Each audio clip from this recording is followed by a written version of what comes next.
Hello friends, मैं विनय निर्भीक। Friends, आपका एक बार फिर से हमारे चैनल पर स्वागत है। तो friends, RRB group D exam date 2022 group D exam 28 जुलाई से शेड्यूल जल्द। ठीक है, ऐसी बातें कमेंट बॉक्स में कही जा रही है, न्यूज़पेपर में निकला है, ये हुआ है वो हुआ, 28 जुलाई से एग्ज़ाम स्टार्ट हो रहा है, अब क्यों कन्फ्यूज़न क्रिएट कर रहे हो। अब तो कोई कन्फ्यूज़न नहीं रह गया है। तो फ्रेंड्स, सबसे पहला सवाल तो ये किस न्यूज़पेपर में निकला है, पहले ये आप लोग बता दें। और दूसरा सवाल ये है कि एग्ज़ाम जो है आरआरबी कंडक्ट कराता है कि न्यूज़पेपर वाले कंडक्ट करवाते हैं। क्योंकि अगर हम न्यूज़पेपर वालों की बात माने तो ये तो ऐसा कई बार डेट दे चुके हैं जिसकी कोई गिनती नहीं है। जैसे हमारे यूट्यूबर्स हैं, ठीक है, हमारे कलीग लोग हैं, भाई बंधु लोग हैं, जो 99% लोग हैं संख्या में, ऐसा कई बार डेट दे चुके हैं। मेरे अलावा इकलौता शायद पूरे यूट्यूब पर मैं ही इकलौता हूँ जो पिछले 3 साल से कहता चला आ रहा हूँ कि अभी कोई एग्ज़ाम नहीं होगा। ये महज़ एक लॉलीपॉप आप लोग को दिया जा रहा है, बाकी कुछ नहीं है, अभी एग्ज़ाम नहीं होना है। और बाकी सभी लोग आपको पिछले 3 साल से हर महीने 100% दावे करके गुमराह कर रहे हैं। आज की कोई नई बात नहीं है। 2019 से ऐसा कहा जा रहा है कि 2019 में जून में एग्ज़ाम हो जाएगा, जुलाई में जो है अगस्त में हो जाएगा, सितंबर में ये हो जाएगा वो हो जाएगा। और कई यूट्यूबर तो इस हद तक प्रूफ दिखा देते हैं कि आप लोग माने बिना रह ही नहीं सकते। क्या कहते हैं कि मेरी आरआरबी चेयरमैन से बात हुई है, मैं अभी अगस्त में बात कर रहा हूँ, मैं पिछले साल बात कर रहा हूँ, ठीक है, कि मैं अगस्त में अभी बात कर रहा हूँ और चेयरमैन साहब बोले हैं कि सितंबर में नोटिस आएगा, अक्टूबर में आपका 100% एग्ज़ाम स्टार्ट हो जाएगा। और कुछ यूट्यूबर तो ईमेल रिप्लाई, आरटीआई रिप्लाई तक दिखाए थे एग्ज़ाम डेट को लेकर के। जबकि मैं कह चुका हूँ फ्रेंड्स कि एग्ज़ाम डेट हो या फिर कोई भी अपडेट हो, इसका इन्फॉर्मेशन ना तो आप ईमेल के थ्रू पा सकते हैं, ना ही आरटीआई के थ्रू पा सकते हैं, और ना ही किसी कॉल के थ्रू पा सकते हैं। क्योंकि बहुत से लोग कॉल रिकॉर्डिंग भी सुनाते हैं कि मेरी आरआरबी में बात हुई है, वो ऐसा बोल रहे हैं। और सबसे बड़ी बात ये फ्रेंड्स, कॉल, ईमेल, आरटीआई सब आप भूल जाओ। सबसे बड़ी बात ये है, इन सब चीज़ को आरआरबी हैंडल करता ही नहीं है। ये भी मैं आपको कई बार बता चुका हूँ। सारा डिसीजन मिनिस्ट्री में लिया जाता है और फिर उसके बाद आरआरसीबी में लिया जाता है। आरआरसीबी सब आरआरबी को बोलता है कि आप नोटिस जारी करो। यानी कि कोई टीचर किसी आरआरबी चैनल से बात कर ले, कोई यूट्यूबर किसी आरआरबी चैनल से बात कर ले, कोई इफेक्ट नहीं पड़ता है। बिल्कुल ये सब फेक न्यूज़ होता है और आज तक फेक न्यूज़ साबित होते आए हैं। मैं किसी का नाम नहीं लूँगा, कौन कौन लोग आरआरबी चेयरमैन से मिल के डेट घोषित कर चुके हैं, आप लोग खुद जानते हैं सच्चाई। और कौन कौन लोग ईमेल रिप्लाई दिखा चुके हैं, कौन कौन लोग आरटीआई रिप्लाई दिखा चुके हैं, कौन कौन लोग कॉल रिकॉर्डिंग सुना चुके हैं। ये लोग हर महीने हर हफ्ते लोग डेट्स वायरल करते हैं और डेट धीरे धीरे खसकाते जाते हैं और आप लोग को पता भी नहीं चलता है कि कैसे ये लोग आपका 3 साल बिता दिए झूठा उम्मीद दिलाकर। कुछ लोग तो इस हद तक दावा कर दिए कि बहुत से लोग प्राइवेट जॉब कर रहे थे, बहुत से बेरोजगार स्टूडेंट थे, वो प्राइवेट जॉब तक छोड़ दिए। कोई 21 अगस्त से एग्ज़ाम का दावा किया 100% होगा, कोई 20 अक्टूबर से दावा किया 100% एग्ज़ाम होगा। इसको लेकर के काफ़ी कैंडिडेट्स परेशान हो गए और अपना प्राइवेट जॉब भी छोड़ दिए। और मैं आपसे लगातार कहता चला आया फ्रेंड्स कि अभी ऐसा कुछ नहीं है, अभी कोई एग्ज़ाम नहीं होने वाला है। यहाँ तक कि जब रेलवे का ऑफिशियल नोटिस आया था कि ग्रुप डी एग्ज़ाम 23 फरवरी से कराएंगे और एनटीपीसी सीबीटी 2 14 से 18 फरवरी कराएंगे, तभी मैं आपसे बोला था कि दोनों डेट्स पे एग्ज़ाम नहीं हो पाएंगे। ये तय है। क्योंकि आपको मालूम होगा विरोध प्रदर्शन केवल एनटीपीसी का था, लेकिन रेलवे ने उसी बीच क्या किया, आग में घी डाल दिया, ज़बरदस्ती सीबीटी 2 का नोटिस निकाल दिया ताकि कोई न कोई एक बहाना मिल जाए कि हम ग्रुप डी को भी रोक दें। क्योंकि इन्हें ग्रुप डी कराना था नहीं, ये बस इलेक्शन को देखते हुए डेट दी थी। मैं पहले बताया था, क्योंकि आपको मालूम होगा यूपी में इलेक्शन होने वाला था और यूपी का इलेक्शन बहुत इंपॉर्टेंट होता है सेंट्रल गवर्नमेंट के लिए भी। इस वजह से लोग डेट दिए थे और जब सब कुछ नज़दीक हो गया तो अचानक रोक दिए। तो फ्रेंड्स, अभी भी यही चल रहा है। कहीं बोला जा रहा है जुलाई लास्ट वीक, कहीं बोला जा रहा है 28 जुलाई, कहीं बोला जा रहा है 26 जुलाई, कहीं 25 जुलाई, जबकि जुलाई में आपका एग्ज़ाम नहीं होना है।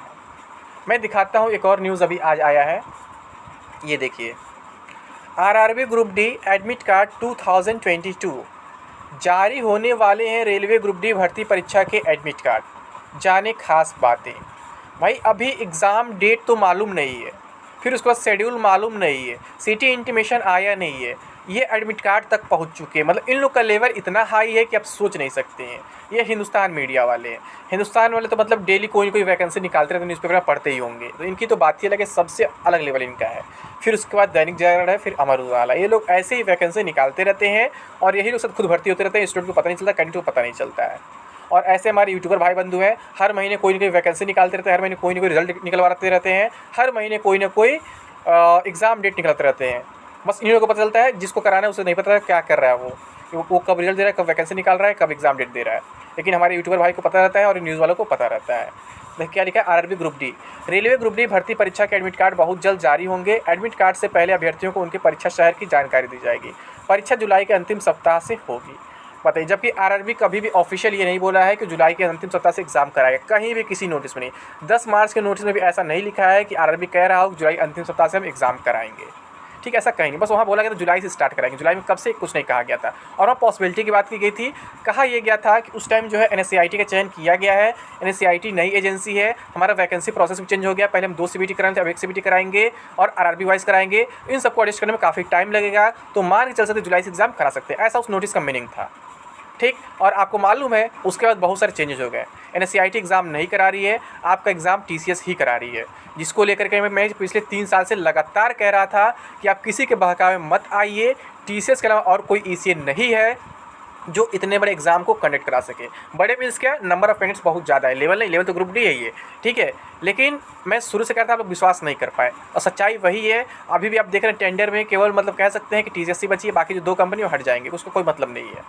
ठीक है, एक मेरिट्रैक शायद है और पता नहीं क्या एमईएल वगैरह, जो भी है नाम नहीं याद है मुझे, क्योंकि ये फेमस नहीं है वैसे भी। टीसीएस के अलावा कोई है नहीं, एनएससीआईटी तो फाइट में है नहीं, डायरेक्टली बाहर हो गई फाइट से, तो आप लोग को उस टाइम विश्वास नहीं हो पा रहा था। इसलिए मैं कहता हूँ फ्रेंड्स, आप लोग केवल अपने प्रिपरेशन पर फोकस करो, बाकी किसी भी अफवाह पर ध्यान मत दिया करो। अगर आप प्रिपेयर रहोगे, एग्ज़ाम कोई भी कराएगा, एग्ज़ाम कभी भी होगा, आप 100% अपना दे करके आएंगे। ठीक है, और मेरे बात करें मेरी पॉसिबिलिटी की, मैं बता चुका हूँ अक्टूबर पॉसिबिलिटी आप मान सकते हैं।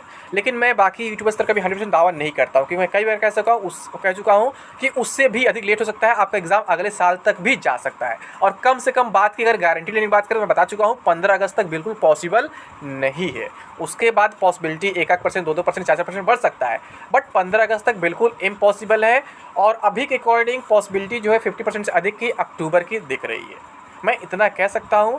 लेकिन मैं इन लोगों की तरह दावे नहीं कर सकता अक्टूबर में ही एग्ज़ाम स्टार्ट होगा, क्योंकि अभी अक्टूबर में क्या है, 4 महीने बचे हुए हैं और अभी आरआरबी की तरफ से कोई ऑफिशियल नोटिस नहीं आया है, तो मैं दावा नहीं कर सकता हूँ। अब आप लोग कहेंगे तो इंटरनल न्यूज़ क्या, इंटरनल न्यूज़ दो, तो फ्रेंड्स इंटरनल न्यूज़ कहाँ से दूँ जब आरआरबी खुद नहीं कंफर्म कब से एग्ज़ाम होगा। इंटरनल न्यूज़ तो तब दे पाऊँगा ना जब अंदर का प्रोसेस कंप्लीट हो चुका हो, बस ऑफिशियल नोटिस ना दिया हो। इंटरनल न्यूज़ अभी यही है कि आरआरबी की तरफ से एक नोटिस आ सकता है, जिसमें बताया जाएगा कि हम एग्ज़ाम कुछ दिन पोस्टपोन कर रहे हैं ड्यू टू अनअवेलेबल रीज़न, या जो भी हो, या हो सकता है लोग मंथ भी मेंशन कर दे, हो सकता है सितंबर या अक्टूबर मेंशन कर दे, फिर नवंबर भी मेंशन कर सकते हैं। सितंबर की पॉसिबिलिटी काफ़ी कम है मेरे ख्याल से। अगर सितंबर लोग डेट रखते भी हैं तो शायद सितंबर लास्ट वीक हो सकता है। मुझे बार बार क्यों लग रहा है कि अक्टूबर तक जा सकता है ये, या फिर उससे भी लेट हो सकता है। और देखा जाए तो अक्टूबर की मतलब मैक्सिमम पॉसिबिलिटी दिख रही है, मैं बार बार बात रिपीट कर चुका हूँ। ठीक है, अगर इसके बाद भी अगर आपको कोई क्वेरी है, कोई डाउट है, तो आप हमारे ऐप पर जुड़कर हमसे चैट कर सकते हैं। हम बार बार कहते हैं वहाँ कोई आपको कॉस्ट लगने वाला नहीं है, ऐप बिल्कुल फ्री ऑफ कॉस्ट है। ऐप का क्या नाम है, टारगेट विद विनय निर्भीक, जिसे आप प्ले स्टोर से डायरेक्टली डाउनलोड कर सकते हैं, या फिर इसका लिंक आपको डिस्क्रिप्शन बॉक्स में मिल जाएगा और कमेंट बॉक्स में पिन कर दिया जाएगा। और वहाँ बहुत सारे कोर्सेज भी हैं जहाँ बहुत सारे ऑफर चल रहे हैं जो कुछ दिन में ख़त्म हो जाएंगे। मैं किसी स्पेशल कोर्स का प्रचार नहीं करूँगा, नहीं तो आप लोग कहेंगे कोर्स का प्रचार करने आया है, तो मैं प्रचार नहीं करूँगा। मैं बस आप लोगों को कहूँगा, एक अलर्ट दूंगा कि आप लोग जल्द से जल्द उन कोर्सेज को परचेज कर लें, अदरवाइज़ आप ही का नुकसान होगा। एक था ना railway NTPC online mock test नाम से, जो ग्रुप डी में भी काफ़ी हेल्पफुल साबित होने, जिसका कॉस्ट 995 है, जिसमें 29 मार्क्स हैं। और एक है आपका साइंस का जो है यूथ लेटेस्ट वाला, वो भी बहुत इंपॉर्टेंट है। इन दोनों की सेलिंग बहुत तेज़ हो रही है, तो इनका कॉस्ट बढ़ सकता है। 995 वाला 9990 तक जा सकता है, और वो जो 200 का है यूथ लेटेस्ट साइंस वाला, उसे 500 का फिर से हो जाए, 499 फिर से हो जाए। इसलिए इन दोनों को तो आप जल्द से जल्द परचेस कर लें, अदरवाइज़ आप ही का नुकसान होगा, बाकी किसी को परचेस करें या ना करें। ये दोनों आपके लिए काफ़ी इंपॉर्टेंट हो सकते हैं फ्रेंड्स। और एग्ज़ाम डेट को लेकर के आप परेशान मत हो, रेलवे आपको बहुत जल्दी नोटिफाई कर देगा कि हम इस टाइम एग्ज़ाम नहीं कराएंगे, और हो सकता है मेंशन भी कर दे कि कब से एग्ज़ाम कराएंगे। ठीक है, तो केवल आप लोग प्रिपरेशन करो, क्योंकि आपका प्रिपरेशन कहीं भी रहेगा वो खाली नहीं जाएगा, नुकसानदायक नहीं होगा, कहीं ना कहीं वो यूज़ हो ही जाएगा। अगर आज एग्ज़ाम हो कल जो भी होगा, लेकिन फालतू डेट के चक्कर में आप लोग ना पड़े। ठीक है फ्रेंड्स, तो उम्मीद करता हूँ आप अभी समझ गए होंगे, और अभी कोई एग्ज़ाम होने वाला नहीं है, 28 जुलाई से 29 जुलाई, ना कोई शेड्यूल अभी आने वाला है। ठीक है, तो अभी के लिए बस इतना ही। थैंक यू, जय हिंद, जय भारत।